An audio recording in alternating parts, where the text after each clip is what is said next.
We start with some breaking news. Rescue operations are underway in parts of the Philippines that have been hit by one of the strongest storms in the world this year. Tens of thousands of people are being moved to emergency shelters in southern and central parts of the country. Officials say about 10,000 villages are in the projected path of the typhoon. Jamela Alandogan has more from Manila. What we are seeing, basically, whatever it is that are made available at this point are just snippets of what's actually happening at the moment. Typhoon Rai made landfall on Siargao Island, a known tourist destination on the eastern part of the Mindanao region. And it is a slow-moving typhoon, which means that it's going to batter a lot of the coastal and agricultural communities in this part of the Philippines, and we know that a lot of the aid usually are already pre-positioned in a country like the Philippines with more than 7,000 islands. But again, the succeeding rescue and retrieval operations, if there will be, and additional response teams that will be coming from different areas, will really depend on areas that are hit the most. So this is quite a waiting game for the national government that's going to be sending aid from Manila and the regional networks positioned to help with emergency response.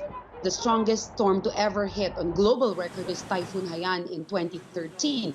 And since then, we've seen efforts to institutionalize emergency preparations, disaster response. But as you see at this point, as mentioned previously, the big issue here is that now there is a difference when it comes to the disaster landscape because of the pandemic. When the government conducts rescue and evacuation efforts, that means that residents are evacuated in temporary shelters like public schools and open government facilities, but then they can't really stay too long because of the minimum health protocol required by the Philippine government. So what happens then to residents who have lost their homes in many of these areas? So that coupled with the economic recession, which means that a lot of these areas, rural areas that are already badly hit by Typhoon Bangko last year, will most likely suffer again. Tens of thousands of people are being moved to emergency shelters in the southern and central parts of the country. Officials say around 100,000 villages are in the projected path of the typhoon. Jamila Alindogan is in Manila with more on the rescue efforts. It is the most powerful storm to hit the Philippines this year. 100,000 people have already fled their homes. Typhoon Rai made landfall on Thursday and continues to batter the regions of Visayas and Mindanao.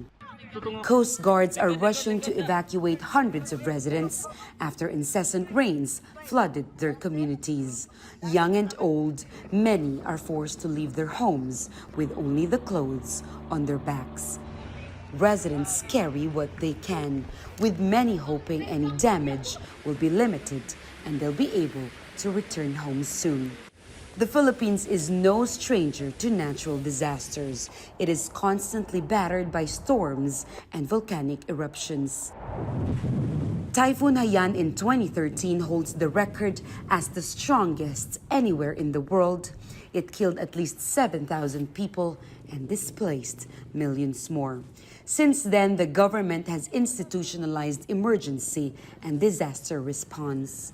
But even in a country long affected by around 20 storms each year, Typhoon Rai comes at the most precarious time. Those evacuated can't stay in temporary shelters for too long because of COVID-19 restrictions, while those in coastal and farmland communities say they are already bearing the brunt of an economic recession and fear that the typhoon could obliterate whatever livelihood they have left. The Philippine government has pre-positioned aid and military as first responders across the country. But the typhoon is expected to impact so many provinces, it has warned local officials to prepare for the worst. Jamela Alindogan, Al Jazeera, Manila. Dozens dead and still many missing. The strongest typhoon to hit the Philippines this year has taken its toll. The number of confirmed deaths has risen this Sunday as many casualties were announced on the island of Bohol, a tourist hotspot. This could be set to increase over the coming days, with many communications still cut. The typhoon swept through the south and the centre of the country with winds of up to 195 kilometres per hour. More than 300,000 people were forced to flee their homes, like here on the island of Mindanao. I thought all of us would die. Our roofs were torn off by the storm. All of the roofs are destroyed. It was a loud howling. The Philippines is hit by an average of 20 storms and typhoons every year, but locals were left unprepared for the sustained power of Typhoon Rai.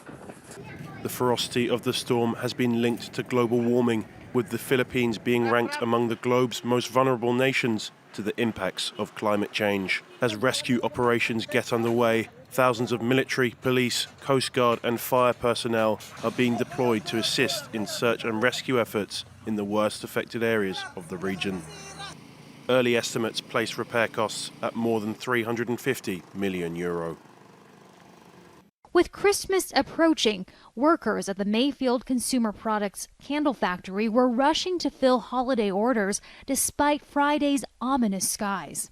20-year-old Elijah Johnson says he felt nervous when he clocked in for his shift, and worse after a tornado alarm sounded an early warning. The first alarm came on around 7, going on 8-ish, and we could have been gone. Everybody could have. I guarantee you, it would have been less people that died at that facility than what it was if people would have let them go. He says he and 14 other workers asked a manager if they could leave. We went to him and we was like, we need to leave, man. We got kids and stuff at the house. We got to take care of our family. And he was like, well, you can leave, but you're going to be terminated. And we was like, what? Even with the weather like this? And he was like, yes, even with the weather like this, you're going to be terminated. When the second tornado alarm sounded about an hour later, the 110 workers present were directed into a hallway and told to brace. Then, with a roar, everything came crashing down. The walls, the ceiling. Johnson found himself trapped in debris. Then came the screams. It was a security officer, and he was on my leg, and he was grabbing my leg, and he kept on saying, help me, help me, help me. And I couldn't help him at the time because I was stuck myself. He was touching my leg at first, and then he just stopped. A female supervisor was pinned with her feet against a collapsed wall. Johnson says she pushed the wall back, allowing him to escape through a narrow opening. So when I made it out, she was still down there holding up the wall. Kentucky's governor has pledged to investigate whether the company was negligent in the way that it handled the storms, but he emphasized the state has not verified the workers' allegations. A representative for the candle factory says workers were not pressured to stay. If we believe that we could do anything differently, in hindsight, of course, I think all of us would do something differently. It's such a gamble to say leave, because the last thing you do, it says don't get in your car. That's what experts say. More than 100 people remain missing in Kentucky and in surrounding states, and it's feared the death toll will rise. Johnson says after emerging from the collapsed factory, he could think of only one thing. I started crying because I thought all my friends was dead. He's still not sure if the woman he credits with saving his life survived. Heidi Jo Castro, Al Jazeera, Mayfield, Kentucky. So severe lockdown starting at 5 a.m. tomorrow, Julia. All shops, restaurant, galleries, indoor sports facilities, everything will have to close down. Restaurants will be able to do takeaway. You can do pickups at shops, but really the only things that will be open are petrol stations, pharmacies, libraries, and supermarkets. Also, an increased limitation on the number of visitors. Now, you could have 4. That's been reduced to 2 people, just 2 people allowed to visit you at home, except for during Christmas and New Year's Eve. Then that limit of 4, which was announced just last Tuesday, will remain in place. And all of these measures are on top of existing measures. So things like wearing a mask inside, that will continue. All schools will also be closed. They already were closed early for the Christmas holidays.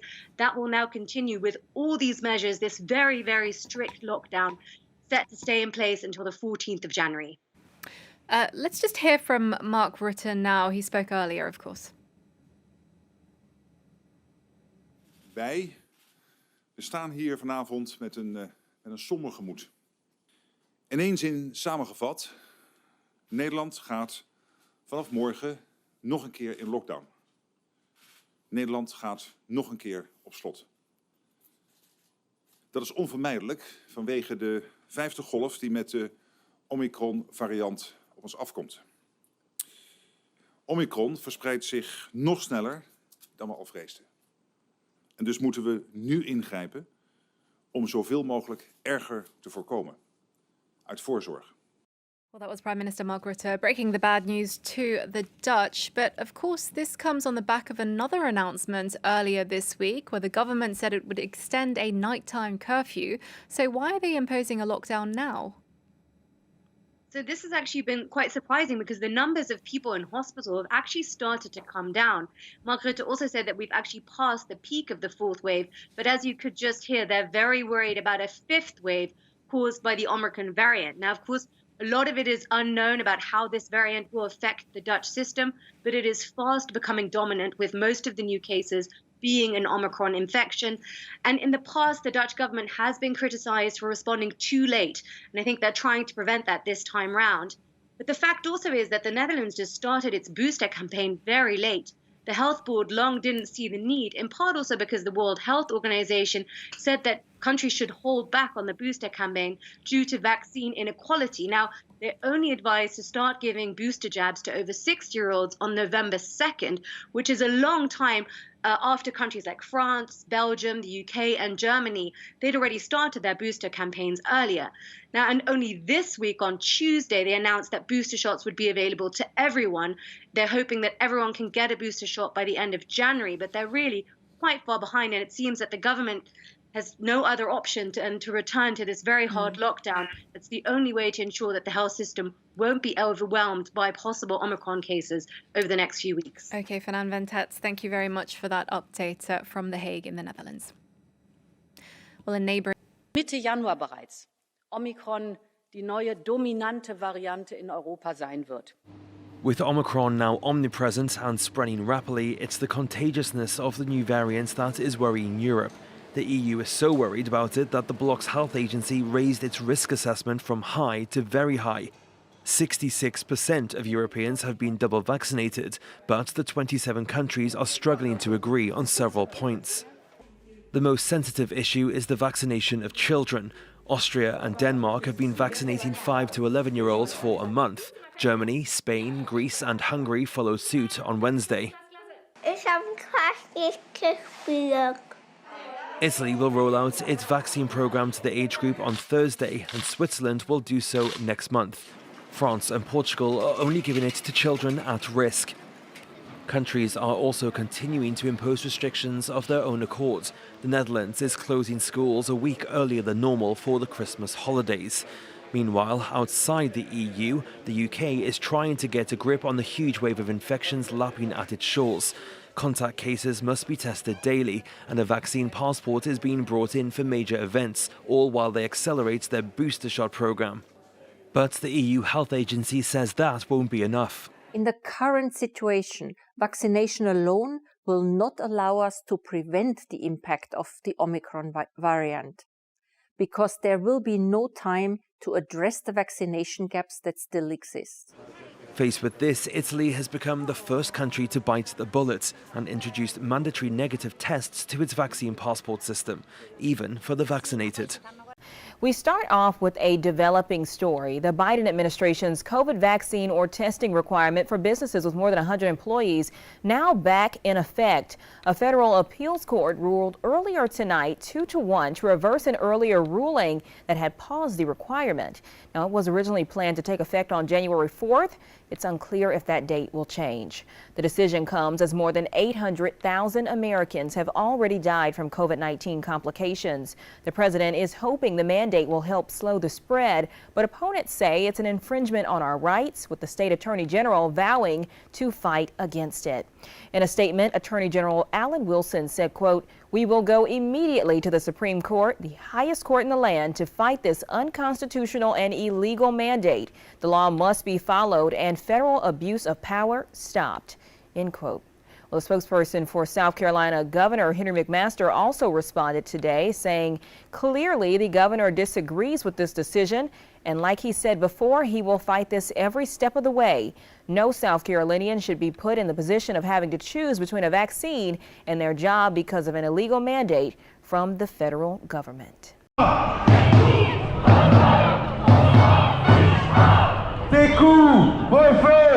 On s'en fichera. Ta démission, on la fêtera. Ta démission, on la fêtera. Macron, démission. Macron, démission. Macron, démission. Macron, démission.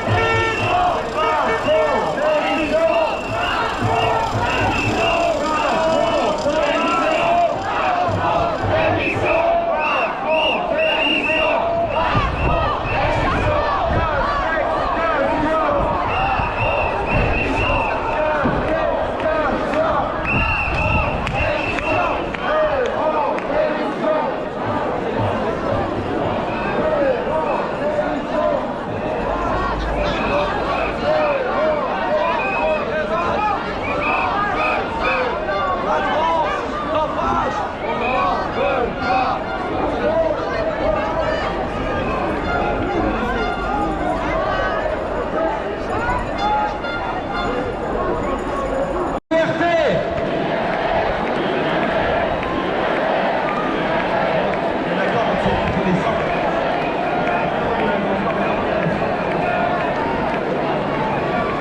Je vois aussi des drapeaux de nos régions, des personnes sont venues de toute la France. Tout à l'heure, une dame est venue me voir en me disant qu'elle était venue de Nice pour l'occasion. Bravo à tous ceux qui ont fait de la route. Les Normands sont une fois de plus. Tyrannie sanitaire, résistance totale.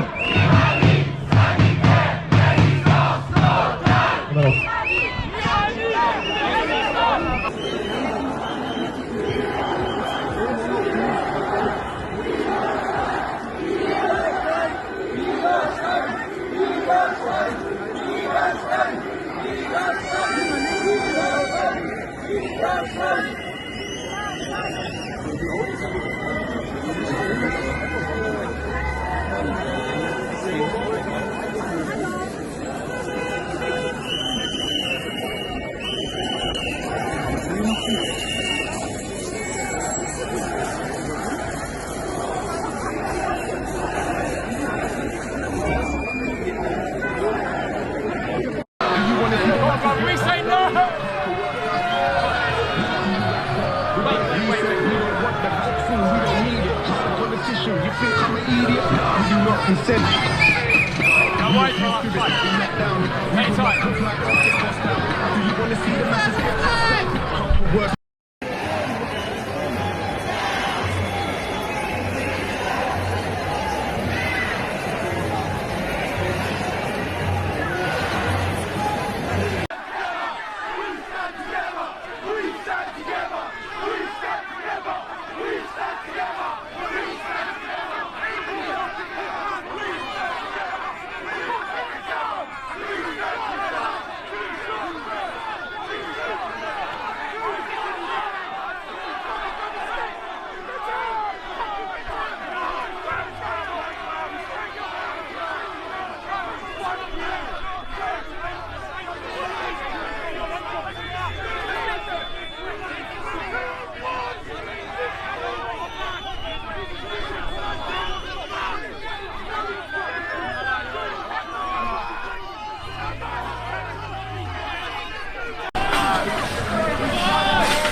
Leave my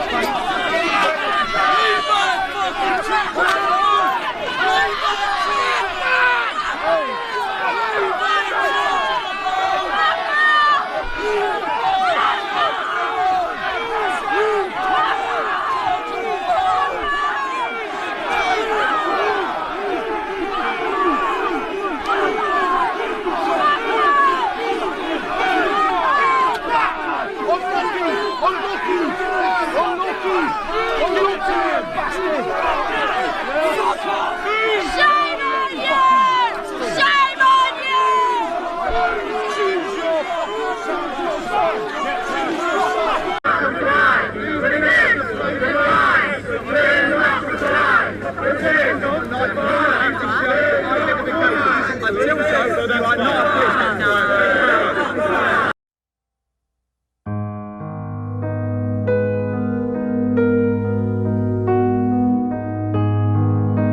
President Biden with a stark warning to Vladimir Putin yesterday. As Russian massed troops on the border of Ukraine, Biden spoke directly this week to Putin, the Ukrainian president, and neighboring states to head off a Russian invasion.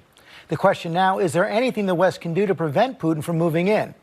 Martha Raddatz and former U.S. Ambassador to Ukraine William Taylor are standing by to analyze after this report from senior foreign correspondent Ian Pannell on the front lines of the conflict. Scenes of devastation. This is the front line in eastern Ukraine, at the heart of what risks becoming the most explosive crisis in Europe since the Cold War. This is where Ukrainian forces have been fighting against Russian-backed separatists for almost 8 years now. I don't know if you can quite make out, but the colonel's telling us we've got to really keep our voices down here, because this is the area where the Russian-backed separatist forces fire on their troops. And if they can hear us, then the risk is that they open fire. Look at the damage, it's incredible. Hard to imagine that this was once a bustling factory. Today, it's a monument to the ferocity of battles fought here. The Russian-backed separatists are literally about 50 yards, maybe less, just on the other side there. The lines here have barely moved since 2015, when a ceasefire ended large-scale fighting. But this has been an imperfect peace, and the conflict today is still burning. Every few minutes, another gunshot there. You hear the sound of rapid automatic gunfire there. They're telling us to go. Ukraine's trapped by geography and history. This key former Soviet state is caught between East and West, between Europe and Russia. Today, some fear Vladimir Putin, fearing diminishing influence, is preparing once again to reignite this conflict. For weeks, Russia's been amassing troops along Ukraine's eastern border. US intelligence officials reportedly say that as many as 175,000 could be there by January. The Kremlin unhappy that Ukraine's moving too close to the West and NATO. It set up a critical test for the Biden administration. A renewed invasion would be far more devastating than the last one and have effects well beyond Europe. Some experts fearing it could even embolden China to seize Taiwan. President Biden this week used his secure video call with Putin to warn him against sending troops over the border. In fact, he invades Ukraine, there will be severe consequences. Severe consequences.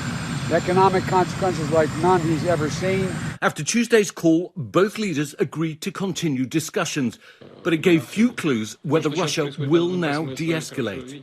Russia's repeatedly insisted it isn't preparing to attack, while talking about red lines and engaging in high-stakes brinkmanship to try to force the US and NATO out of Ukraine. This week, Ukraine's military gave us an exclusive look at US-supplied weapons, Javelin anti-tank missiles. It's rare to see these weapons deployed to the front lines in the east. This is exactly the kind of aid Putin sees as evidence of American meddling in Russia's backyard, and Ukraine on an unacceptable trajectory. No one really knows what Putin is planning. Is this all about creating pressure to extract concessions, or does he really plan to use force? For Ukrainians living near the front lines, the threat of invasion looms large. But after 8 years, it's also become part of daily life, and few told us they feared an invasion was imminent. Do people talk about the Russians being on the border? Are people concerned? I would say no. Since Biden's call with Putin, Russia's kept the pressure up. On Friday, Ukraine accusing Russia of a de facto blockade of some Ukrainian ports. Putin also comparing what he sees as the war on Russian speakers in the east to a genocide. Whatever Vladimir Putin decides, Ukrainian troops at the front line say the only thing they can really do is be ready. Ready to fight? Yeah, ready to fight, yeah. Ready to die? Yeah. Really? Yeah. Why? It's our ground.